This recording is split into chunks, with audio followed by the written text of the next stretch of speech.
Hey everyone, welcome to the second Serverless London meetup for September.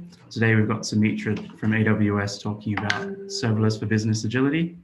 If you have any questions and want to have them asked in the Q&A at the end, make sure to ask them in the live chat as we go. But without any more delay, Sumitra, if you want to take over, we'll get started.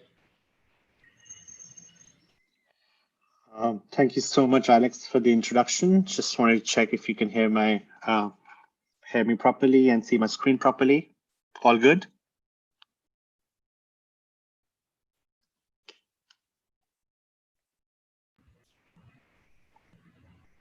Are you ready to go, Sumitra? Yes, I am. So I'm just checking. Can you hear me properly and see my screen? Yeah, we can hear you. Okay. All right. All right. Thank you, everybody, for joining this meetup discussion presentation. I'm Sumitra Ganguly. I'm a business development manager for serverless technologies in AWS. I cover the UK and Ireland territory. Within serverless, I speak to our customers about Lambda, API Gateway, step functions, SNS, SQS, and Event Bridge. And today's topic or presentation is going to be about serverless and the benefits it brings to organizations and how do you start right on a serverless project. So in this particular presentation, I'm going to talk about why serverless modern application is being embraced by customers worldwide. And then I will do a brief level setting on what is serverless. I'm not going to go deep into the topic because I'm pretty sure all of you are serverless experts. You already know a lot about serverless services. I'll just do a brief, very high level, quick overview. But then I'd like to talk about the benefits seen by adopting serverless application. I'll demonstrate the benefits through a live case study that we have done with one of our customers. And then I'll talk about some of the aspects about how do you start right. Very clear expectation setting. This is not a technical presentation. It is more of a business presentation talking about serverless from a mindset perspective, serverless from a philosophy perspective, and some of the benefits that you can see in your organization when you adopt serverless architectures. Sorry, so, we just can't see your screen yet. Oh, you can't?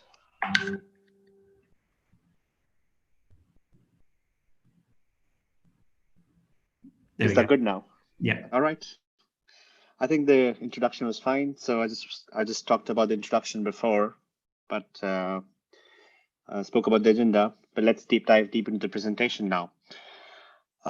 So AWS talks to thousands of customers worldwide on an annual basis, and these customers come from different segments, different geographies, are of different sizes, and we see one common pattern across all these customers. Nowadays, to maintain competitive advantage, you're seeing more and more companies trying to reinvent themselves as digital business. This trend of digitization is everywhere. It doesn't really matter what industry you come from. As an example, automobile manufacturers are spending billions of dollars on an annual basis for the software that goes inside cars.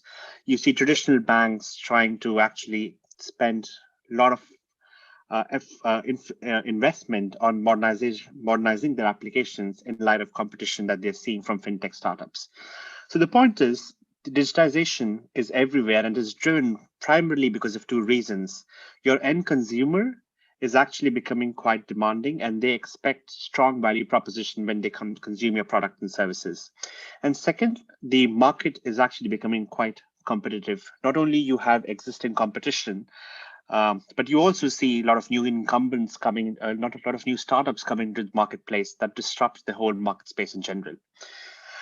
And what we see with customers is that the customers who are able to get onto this innovation flywheel in a fast and effective manner are the ones who are doing well in this digitization effort.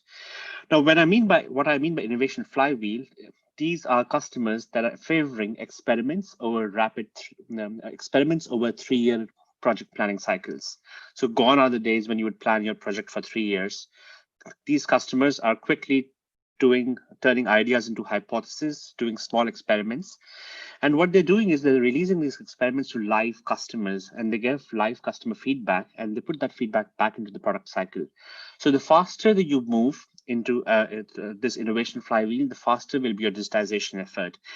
And One of the competencies that we see customers embracing in their digital journey is developing modern application. Again, to level set, by model application, I mean that you're offloading the undifferentiated pieces so that you as an organization can deliver more value by doing less work. Secondly, you're shrinking the scope of your work, meaning that you're turning your ideas into hypotheses, experiments, releasing the small features or experiments as MVPs into the marketplace and getting live customer feedback. Thirdly, choosing the right tool for the job. And finally, trying to automate everything as much as possible, security, governance, CI/CD, etc. So this is what we mean by modern application development. And one of the mindset that is really aiding customers to actually develop software in a modern way is serverless. Now, at AWS, we define serverless as this cloud native architecture where you as an organization are offloading the undifferentiated heavy lifting associated with writing applications to cloud providers like AWS, so that you as an organization are focusing your effort and time on writing business logic, writing code.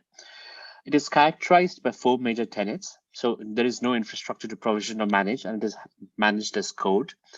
A very cool example was one of our customers in Australia set up their infrastructure in such a way that Sydney was the primary data center, and they had two supporting data centers in Europe and America. But very quickly, they realized that most of their customers were coming from Europe, and they had to migrate their main data center from Australia to Europe. Fortunately for them, they were managing infrastructure as code, and they were able to complete the whole global infrastructure migration in just 1.5 hours, something unheard of previously. The second major tenet of serverless is you're scaling your software by unit of consumption. Your software or your application does not understand number of servers. Your software understands CPU and memory.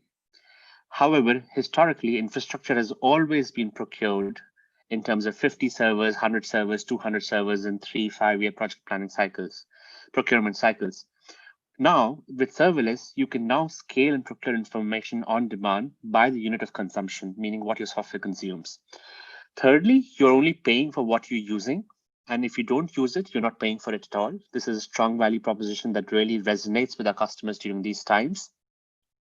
And finally, the availability, fault tolerance, durability is all built into serverless solutions. Just to illustrate how serverless provides agility or delivers business value, let's imagine you try to create a new application. When you create a new application, you have to think of the application code, the runtime, the operating system, all the way to physical infrastructure. This roughly translates to all the activities that you actually see on the right-hand side on the screen right now. Now imagine that you as an organization decided to move from on-premise to cloud like AWS, and you will offload some of the aspects to the cloud provider.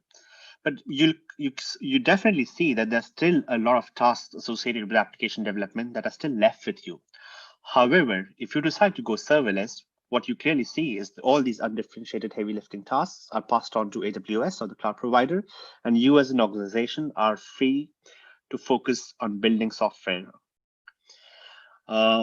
One big message that I actually want to tell or emphasize is that serverless is more than compute and Lambda, and at least in AWS, very fortunate to have services that span across the entire tech stack. Therefore, you as an organization can create an end-to-end architecture using serverless components completely. So we have Lambda and Fargate on the compute side. We have DynamoDB and Aurora serverless on the database side. API Gateway, SNS, SQS on the platform side. So the point I want to emphasize is don't think of serverless as compute or just Lambda. Serverless is a mindset where you're actually offloading the undifferentiated heavy lifting to somebody else so that you are focusing more on creating business value. Having expressed the brief outline on why serverless being relevant to customers and what is serverless, let's go back to the main topic, the benefits of bringing the serverless mindset. And I will talk about the benefits from two perspectives, the tangible costs and the intangible costs. So let's start with the tangible cost. And the first cost component that we're going to talk about is the infrastructure. Now, if you're handling or doing application development in a traditional way, you will quickly see that the conversation in that case is being driven primarily by technology because the costs are purely tied to technology. You're talking about how many servers you need, how many instances you need, what's the network bandwidth you need, factors like that. So cost in a traditional mechanism is purely tied to technology. Whereas in serverless case, you're actually talking more from a business perspective. Why? Because the conversation is driven by business-related events. By business-related events, I mean how you planning to monetize the application, how many customers are going to come to the application, what is the traffic pattern.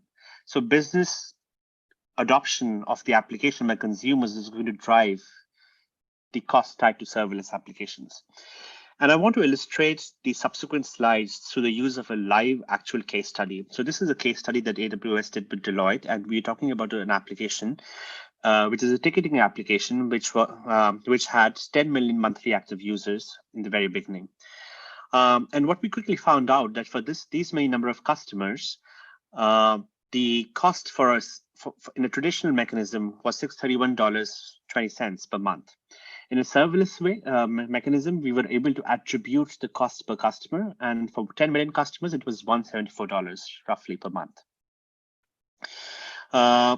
If you translate that into a cost comparison, you can see serverless is significantly less expensive. But what we found with the customer was that once they did some more marketing effort, they actually found that there were 59 million new customers. The user base increased and 59 million users came onto the application. And if you now translate that enhanced customer base back into the equation, you quickly see that serverless becomes 1.6 times more expensive than traditional way of handling infrastructure. When we plotted this on graph, and we found out for this particular case study that at 35 million customers, serverless became more expensive than a traditional mechanism. But here's the time to pause and think. What we're now talking about is just the cost of infrastructure. There's a second cost component, which is a big important aspect of TCO, which is the cost of doing development. And here we are talking about cost of architecting, developing, and automating the software from the very first instance. And this is where serverless actually really shines. When you amortize the costs, monthly costs, you will quickly find that the serverless, the time required to deploy the application or feature in the serverless case significantly reduces, and therefore you have a $35 cost differential benefit per month when you adopt serverless technologies versus a traditional way of handling infrastructure. If you put that back into the equation we had before, we now see that the traditional mechanism and serverless TCO for 59 million users were both at par. But wait a minute, I think there is a third most and very important cost component that still needs to be factored in TCO, which is the cost of maintenance. Now, every time you're maintaining or releasing an application into production, you have to think about provisioning and scaling as the application demand scales up and down. You have to think of security implementation, patching, OS updates, monitoring, logging, a lot of activities associated with maintenance. And what we found was in a serverless mechanism, the cost to maintain an application reduces significantly in comparison to traditional way of developing software. And it is when we put the maintenance cost into equation, you quickly see that the serverless costs are only 0.64 times the traditional mechanism of developing an application. And plotting it back into a graph, you see that serverless now becomes TCO positive across different number of customers. I want to pause over here and emphasize that this is an outcome that is observed from one case study. So what I mean over here is the numbers you see are from one live case study. It's an actual case study. We have seen at AWS similar benefits that customers will observe in different other use cases too. However, I do want to emphasize is that the benefit that you see from a percentage perspective might not be the same in all use cases, and in some cases, in a few cases, you might find that serverless is more expensive than traditional way of developing application. So the point over here is, in general, serverless can help you reduce your long-term TCO, but then also think about its relevancy and when you actually decide to implement a use case into a serverless architecture. What I want to talk about right now is the intangible cost of agility. And this is, again, a very, very strong example, often overlooked. IDC estimates companies or organizations that have adopted serverless mindset, serverless architectures, are able to develop more applications on an annual basis. The number of features that they're delivering to their customers increases by 115% on an annual basis. The application lifecycle significantly reduces from 21 days on an average, 21 weeks on an average to five weeks. The feature development lifecycle reduces, and as a consequence of all of this, you will see developer productivity significantly increasing in an organization. This is a study done by IDC across multiple organizations, and what they quickly found out that velocity and efficiency at which features and functionality was delivered increases significantly when serverless is adopted.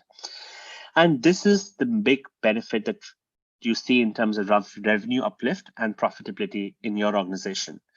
Now let's see it through the lens of a simple example. Imagine you trying to create a new feature that is expected to deliver 20% revenue uplift. The revenue uplift that you're getting from this application is $100,000 per month. So this new feature is going to deliver $20,000 of extra uplift on a monthly basis. Now, if you're able to reduce your feature development lifecycle from 5.2 to 1.8 weeks, you're able to actually get that additional $20,000 into your company's bank account in a much faster manner. Multiply that by 150, 200 features you're releasing on an annual basis, and you'll quickly see that this has a tremendous impact on top line and bottom line of an organization. So this is where serverless really shines. It brings in a lot of returns of investment to organizations. And from my own background and experience, I've seen that no business will hesitate in actually increasing technology spent in an organization if the technology teams can demonstrate a higher ROI. As an example, as an organization, you're spending $1, you get $3 out of it, you have a 300% ROI.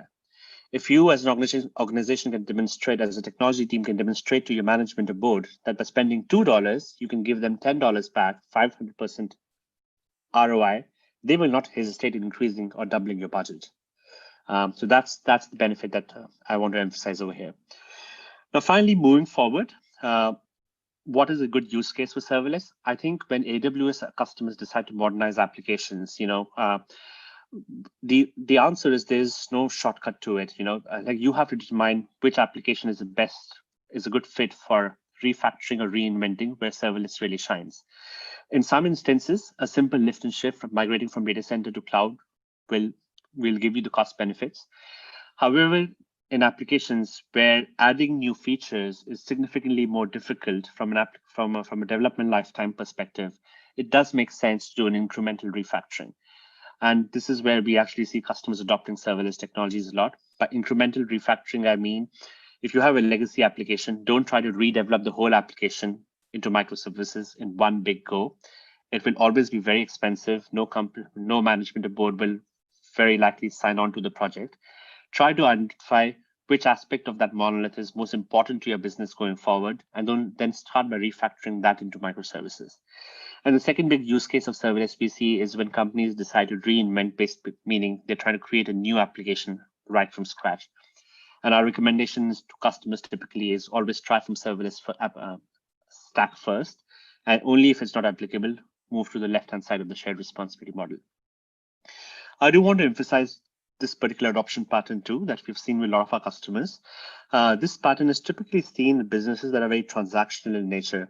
So if you have a legacy on-premise architecture, there are customers which have directly gone from legacy on-premise to microservices on serverless microservices on cloud directly.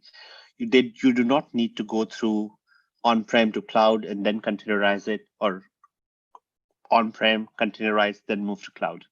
You can leapfrog directly. Typically works in systems that are highly transactional in nature, like banking or retail. In terms of best practices to start right, I think we always recommend that think of ways in which think of treating your infrastructure as code. So if you as an organization do not have experience in SAM and CloudFormation, develop capabilities in that. Try to automate in your CI/CD pipeline. We highly recommend monitoring and observability from day one. So it is not only important to see what bugs or errors your application has, but it's also important to see how your customers are using that application. If you build in that monitoring observability into the application, you will be able to release that feature into the market, get that feedback back into the product development lifecycle very quickly. So do that from day one. Automate security and experiment a lot by creating small autonomous teams. A typical methodology could be, you could actually spend 1 to 2 weeks identifying what is an MVP or a project that you want to create as a first serverless project. That will require assessing the use case, assessing whether you have the technology capabilities inside the organization, what will be the best technology stack for that use case. We then recommend to customers that you spend the next 12 weeks executing on the MVP or pilot.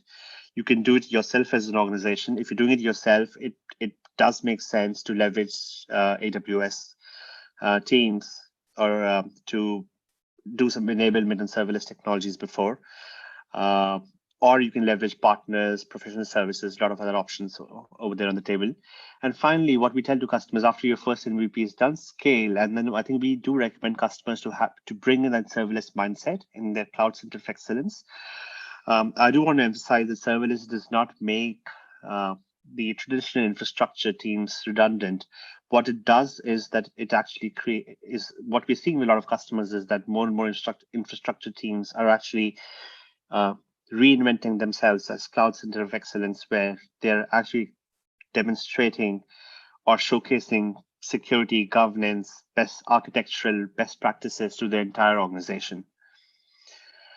And finally, I'd like to close with the benefits we observed with one of our serverless customers. This was a retail customer, and they were dealing with this large monolithic application. Releasing new features was a huge problem for them. And they decided to take a very bold move in terms of redeveloping their old e-commerce system into a new serverless microservices-based e-commerce system. And they've seen an increase in sales since then. The number of features they're releasing on a monthly basis has increased significantly. Their TCO has decreased by 60%. The developers are actually very happy in the organization, and it has now become a destination employer for tech talent. So a lot of tangible and intangible benefits you see in adopting serverless. That brings me to the end of the presentation. Thank you so much for listening. I'm happy to take any more questions if you have. Cool. Thank you so much, Sumitra. There's a little bit of a delay, so we don't have any questions coming through yet, but just while we give anyone a chance to ask any, I wanted to ask you, as like a dev, if I wanted to make the case internally to my team that we should move to serverless, do you have any suggestions there where I might start? It sounds like you've made a lot of good points, but what would be like the one killer point to make first? I think in terms of starting right, I think you should definitely think about the 5-6 elements I talked about, which is, thinking of infrastructure as code, building monitoring and observability into your application. But before you do all that, I think my recommendation always been is starting small. By starting small, think of a use case that you're trying to develop in a new way, refactoring or reinventing from the start. And when you do that, identify how you're going to execute on that use case. So if you don't have capabilities inside the organization, leverage AWS or other cloud providers. I'm sure they have teams who will help you in the enablement session and get you onboarded in terms of leveraging serverless technologies. But ensure that you're set for that use case from a CI/CD perspective, start small from there. The second thing you can always do is you can actually bring in some partners. Many of the times partners were happy to pair program with engineering teams, and that way through a project skill gets transferred. So multiple options over there.